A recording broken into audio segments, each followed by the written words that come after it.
El sistema de tribunales penales de Indiana. A continuación se describen los pasos básicos por los que pasa una persona acusada de un delito en el sistema de tribunales de justicia penal de Indiana desde el arresto inicial del delincuente hasta su sentencia. Este video es una breve descripción y no constituye un consejo legal. Le recomendamos que cualquier pregunta que tenga sobre su caso en el tribunal penal o el caso de alguien para quien está buscando información, se dirija a su abogado designado por el tribunal o a un abogado por cuyos servicios esté pagando. Ahora, repasemos cada paso del proceso.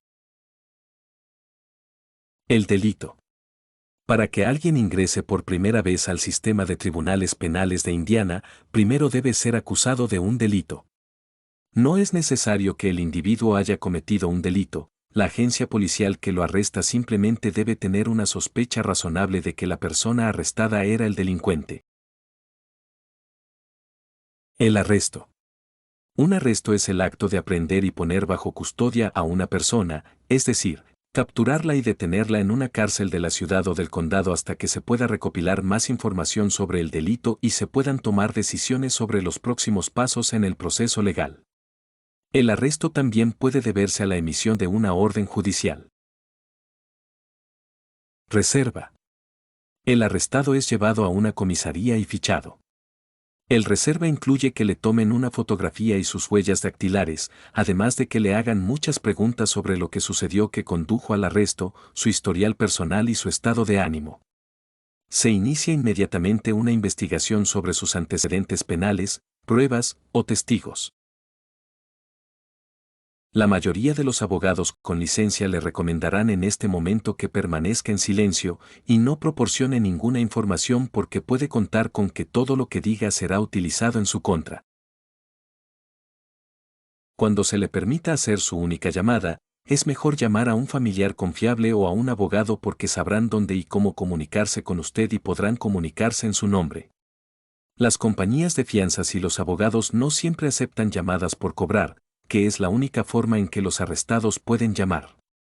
No es recomendable llamar a un amigo, pareja o cualquier persona involucrada en el delito. Detención. En el momento en que se toma la decisión de detenerlo en la cárcel, sus derechos se vuelven mucho más limitados. Si aún no ha hecho su única llamada, puede hacerlo mientras está detenido.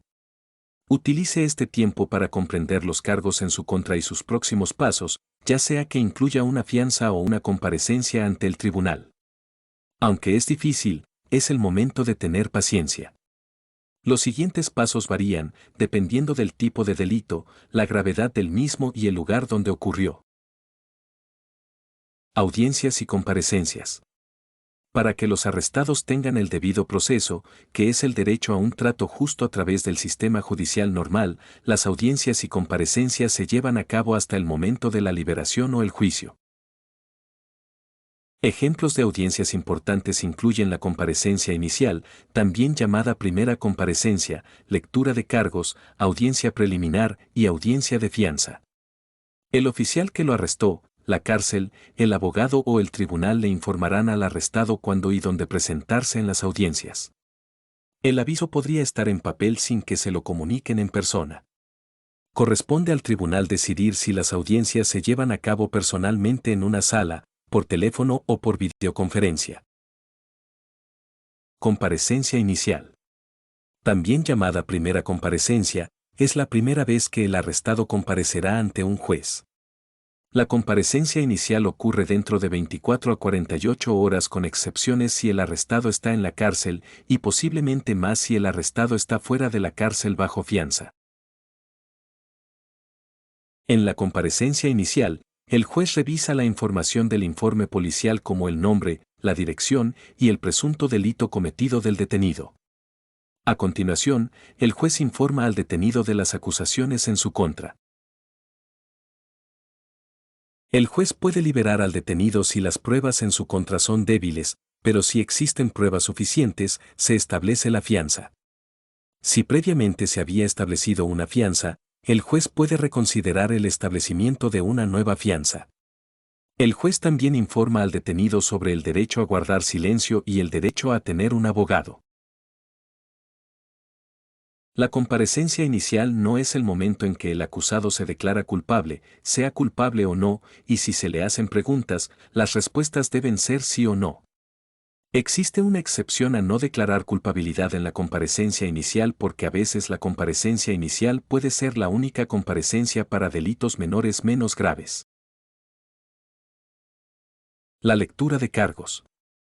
La lectura de cargos puede ser una comparecencia inicial si es la primera vez que un acusado ve a un juez en su caso. Por lo general, también es la primera vez para los acusados que no fueron arrestados pero recibieron una citación o requerimiento. Si el acusado no tiene un abogado, el tribunal puede asignarle uno. Si aún no se ha establecido la fianza, se aborda en la audiencia del Tribunal de Lectura de Cargos, y si se solicita, el juez puede revisar la fianza y cambiarla o mantenerla igual. Algunos lectura de cargos son similares a una primera comparecencia cuando se presentan la fianza, los derechos y los alegatos. Un juez preguntará al acusado si comprende los cargos penales en su contra. Este no es el momento de discutir ni decir nada. Sí o no debe ser la única respuesta. Algunos lectura de cargos son más formales debido a cargos formales presentados por el fiscal o el gran jurado. Se puede pedir al demandado que se declare culpable. En algunos lectura de cargos más formal, el acusado recibe una copia de los cargos penales formales presentados ante el tribunal. Después de que el juez informe al acusado de sus derechos, el acusado o su abogado se declararán culpables de los cargos. Hay 3 opciones de declaración de culpabilidad. El acusado puede decir que es culpable, no culpable o no impugnado, lo que significa que no impugna los cargos pero no admite su culpabilidad. Audiencia preliminar. La audiencia preliminar solo se lleva a cabo si el acusado dijo que no era culpable durante la lectura de cargos o la audiencia judicial inicial y, por lo general, dentro de los 30 días. Piense en ello como un proceso de selección para reunir pruebas, informes de testigos e informes de incidentes para determinar si el caso debe ir a juicio. En algunos casos, el juez puede decidir que el acusado no es culpable y desestimar los cargos, lo que significa que se le devolverá el dinero de la fianza excepto los gastos judiciales y el acusado puede volver a casa. El acusado puede rechazar la audiencia preliminar e ir a la cárcel y esperar el juicio. Algunas audiencias preliminares se llevan a cabo por videoconferencia. Procedimientos previos al juicio. Los procedimientos previos al juicio comienzan después de la lectura de cargos e incluyen comunicación de ida y vuelta entre los abogados y el tribunal en preparación para el juicio. Los procedimientos pueden incluir solicitudes de descubrimiento de pruebas, mociones previas al juicio, o una conferencia previa al juicio. Descubrimiento es el proceso en el que ambas partes, la acusación y la defensa, recopilan información, entrevistan a testigos, solicitan registros, videos y analizan pruebas. Ambas partes deben compartir la información que han recopilado. Esta información no incluye conversaciones entre el arrestado y su abogado. Las mociones previas al juicio son solicitudes formales de algún tipo de acción por parte del tribunal. Por ejemplo, existen mociones para suprimir, es decir, retener información injusta. Mociones de aplazamiento, es decir, retrasar el juicio por diversas razones. Moción para desestimar, es decir, retirar un cargo. O mociones de solicitud de descubrimiento. Una conferencia previa al juicio es una reunión entre los abogados de ambas partes y el juez asignado al caso. Los temas discutidos en las conferencias incluyen el material de descubrimiento disponible, qué pruebas o testigos pueden testificar en el juicio, fechas del juicio o circunstancias inusuales que podrían necesitar ser abordadas. Las conferencias previas al juicio se llevan a cabo en persona o mediante videoconferencia. La mayoría de los procedimientos previos al juicio no requieren la comparecencia del acusado. Este es el momento en que las partes discuten un acuerdo llamado acuerdo de culpabilidad. Acuerdo con la Fiscalía.